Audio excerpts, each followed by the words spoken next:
This video is a brief demonstration of this small portable lithium battery pack that can run this 50-litre Waeco fridge. Hear the compressor kick on.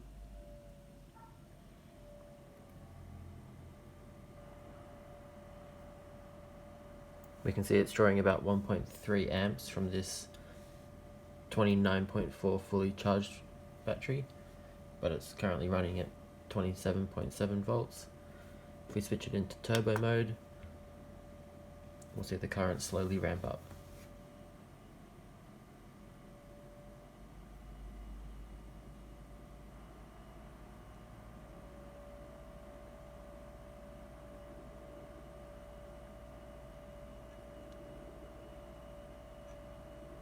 It's pulling about 60 watts from this battery pack at about 2.2 amps.